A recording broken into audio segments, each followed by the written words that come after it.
اعوذ باللہ من الشیطان الرجیم بسم اللہ الرحمن الرحیم ربی یسر ولا تعسر وتمم بالخیر۔ تاریخ طبری جلد اول کا مطالعہ کر رہے ہیں۔ آج کے ایپیسوڈ میں نپوز رازان کا اسلام قبول کرنا اور یوسف علیہ السلام اور مریم علیہ السلام کا جو واقعہ ہے اس کو بیان کریں گے۔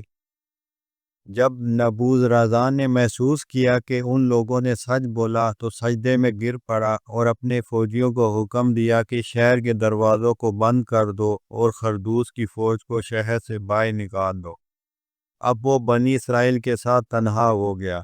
اب اس نے یحییٰ بن زکریہ علیہ السلام کو خطاب کیا اور کہا کہ اے یحییٰ علیہ السلام، میرا اور آپ کا رب جانتا ہے کہ آپ کی وجہ سے آپ کی قوم کو کتنی تکلیف پہنچی، لہذا آپ تھم جائیے اپنے رب کے حکم سے، قبل اس کے کہ میں آپ کی قوم کے ایک فرد کو بھی نہ چھوڑوں۔ اب اللہ کے حکم سے یحییٰ علیہ السلام کا خون تھم گیا اور نبوز رازان نے اپنے قتال ختم کر دیا اور کہنے لگا کہ میں اس رب پر ایمان لاتا ہوں جیسا کہ بنی اسرائیل نے لایا، اور اس کی تصدیق کرتا ہوں اور اس پر یقین کرتا ہوں کہ اس کے سوا کوئی اور رب نہیں۔ اگر کوئی اور رب ہوتا تو یہ آسمان اور زمین اپنی جگہ نہ تھمتے۔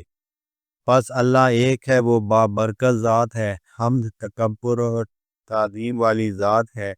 وہ بادشاہوں کا بادشاہ ہے جو اپنے علم، حکمت، عزت و جبروت سے ساتوں آسمانوں پر حکومت کر رہا ہے۔ اور وہ ذات ہے جس نے زمین کو پھیلایا اور اس میں باری پہاڑ رکھ دیے تاکہ وہ ہلنے نہ پائے، اور یہی صفات میرے رب کے مناسب ہیں اور ایسی بادشاہت کے لائق ہے۔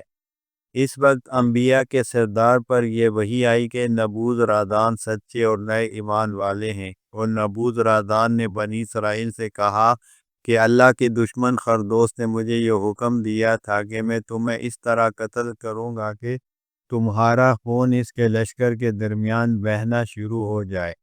اب مجھے یہ کرنا ہی تھا کیونکہ میں اس کی نافرمانی نہیں کر سکتا تھا، اور اب بھی مجھے یہ حکم دیا گیا ہے۔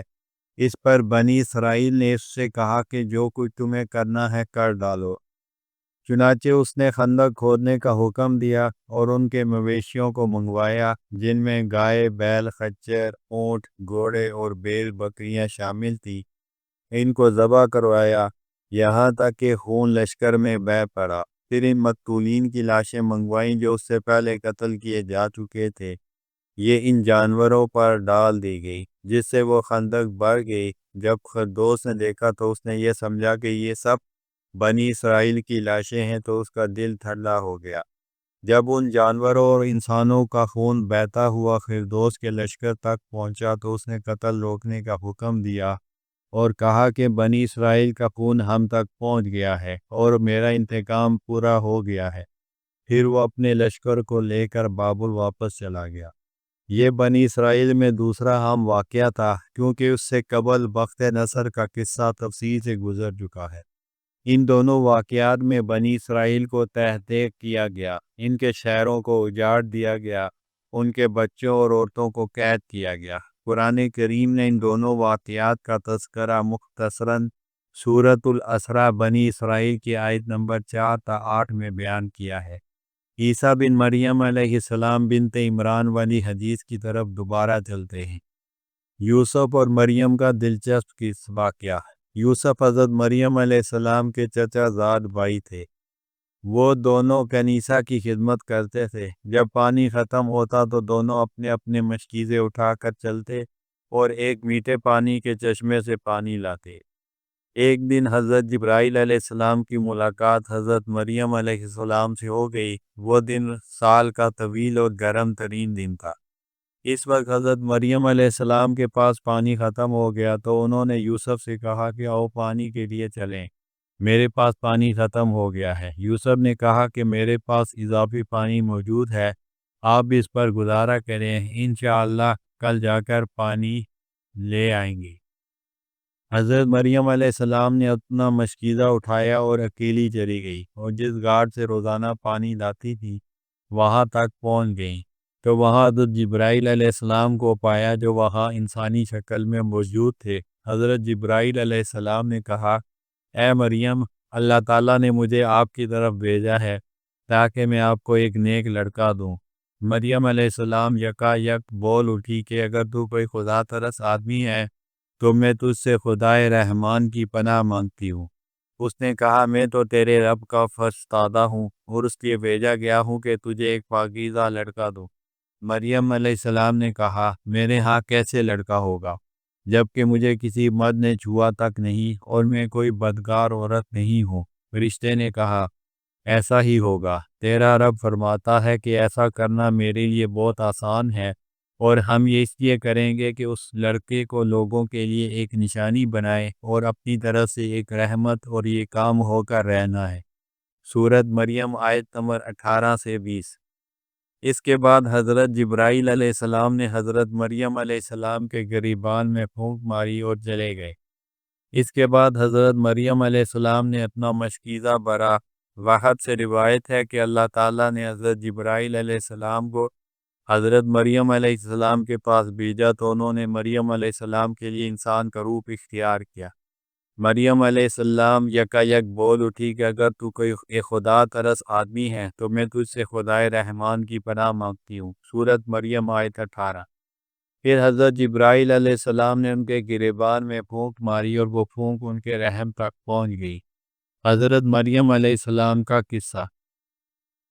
حضرت مریم علیہ السلام کا ایک قریبی رشتہ دار یوسف نجار تھا۔ یہ دونوں سیہون پہاڑ کے قریب واقع ایک مکرم مسجد میں چلے جایا کرتے تھے اور اس مسجد کی خدمت کیا کرتے تھے۔ اس مسجد کی خدمت کو بہت بڑا اعزاز سمجھا جاتا تھا۔ مریم علیہ السلام اور یوسف دونوں مل کر اس مسجد کے معاملات کی دیکھ بھال کیا کرتے تھے۔ مسجد میں بخورات جلانا، صفائی کرنا اور پانی وغیرہ بھرنے کے علاوہ دیگر امور بھی ذمہ داری سے پورے کیا کرتے۔ اس علاقے میں ان دو افراد سے زیادہ مسجد کی خدمت کرنے والا اور کوئی نہ تھا اور نہ ہی کوئی اتنا عبادت گزار تھا۔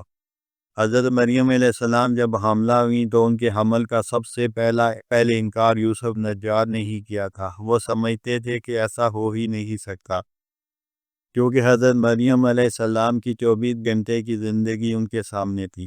بہرحال پہلے تو انہوں نے صاف انکار کیا، لیکن جب حضرت مریم علیہ السلام کی طرف دیکھا تو معاملے کے سچ ہونے نے ان کو حیرت میں ڈال دیا، اور یہ واقعہ ان کی سمجھ سے بالاتر ہونے کے باعث ان کو بہت ہی مشکل میں ڈال دیا اور ان پر بڑا ہی گراں گزرا۔ ان کو اس واقعے کی حقیقت سمجھ نہ آ رہی تھی۔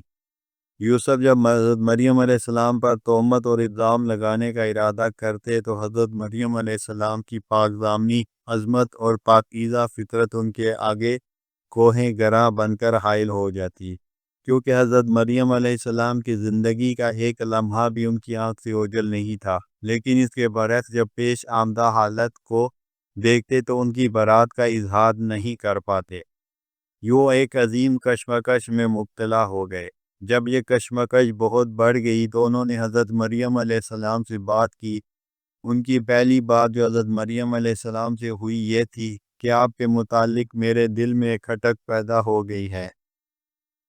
جب میں اس کو اپنے دل میں دبانے کی کوشش کرتا ہوں تو وہ مجھ پر غالب آ جاتی ہے، تو میں نے سوچا کہ اس کے متعلق تمہارے ساتھ گفتگو کر لوں تاکہ میرے دل کو سکون مل سکے۔ حضرت مریم علیہ السلام سے یوسف نجار کا مکالمہ۔ حضرت مریم علیہ السلام نے یوسف سے کہا اچھا بات کرو۔ یوسف نے کہا میں وہی بات کر سکتا ہوں جو حقیقت میں ہے، تم مجھے بتاؤ کہ کیا بیج کے بغیر فصل ہو سکتی ہے؟ حضرت مریم علیہ السلام نے جواب دیا ہاں۔ یوسف نے کہا کیا بغیر بارش کے درخت اگ سکتے ہیں؟ حضرت مریم علیہ السلام نے کہا ہاں۔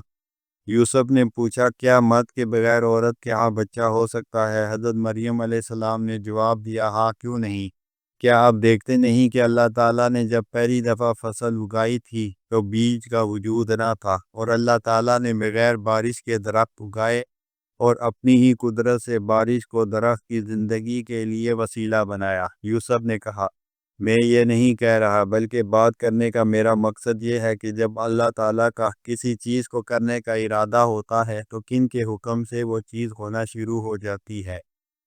حضرت مریم علیہ السلام نے جواب دیا ہاں۔ اب بات یوسف کی سمجھ میں آ گئی۔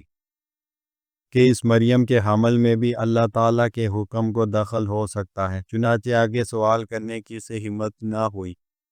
اس کے بعد یوسف نے مسجد کی خدمت کی تمام ذمہ داری اپنے سر لے لی، اور حضرت مریم علیہ السلام کو ان کی ذمہ داریوں سے رخصت مل گئی، کیونکہ وہ حاملہ ہونے کی وجہ سے بوجھل ہو گئی تھی، اور ان کا رنگ پیلا ہو گیا تھا، اور ان کے چہرے پر تکلیف کے آثار تھے، ان کا پیٹ بھر گیا تھا، اور ان کی طاقت کمزور ہو گئی تھی۔